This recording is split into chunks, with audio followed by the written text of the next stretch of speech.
వచ్చిందా రిజర్వేషన్ అంటే లేదు.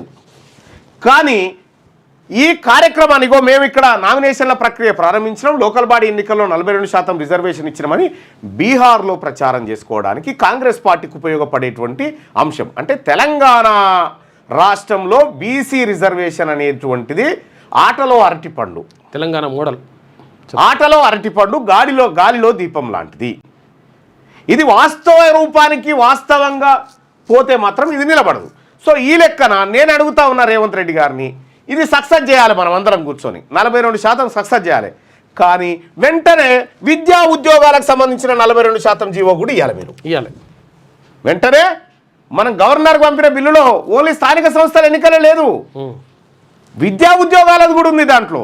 కాబట్టి ఈ విద్యా ఉద్యోగాల అంశం కూడా వెంటనే జీవో రిలీజ్ చేయండి, నోటిఫికేషన్లు ఇచ్చేయండి, ఈడబ్ల్యూఎస్ తగ్గించండి. సో ఇవి చేయండి. ఇది చేయడు, విద్యా ఉద్యోగాలు చేయడు. ఎందుకంటే మొన్న చూస్తారు కదా, ఏది గ్రూప్ అంది, అక్కడ ఏం చేసిండు, అప్పర్ క్యాస్ట్ వాళ్ళు 172 పోస్టులు కొట్టుకపోయారు కదా. వీళ్ళ పేపర్లు చూస్తే మళ్ళీ ఏమున్నాయి, వీళ్ళు పరీక్షల వారం ఉన్నాయనగా ఇన్స్టాలో రీళ్లు దిగిన వాళ్ళు చాలా మంది ఉన్నారు. ఇలా చూసుకో. ఇక్కడ దీని విషయంలో ఇయ్యాడు.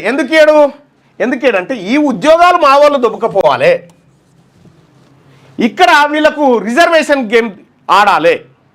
ఇది నయా నాటకం.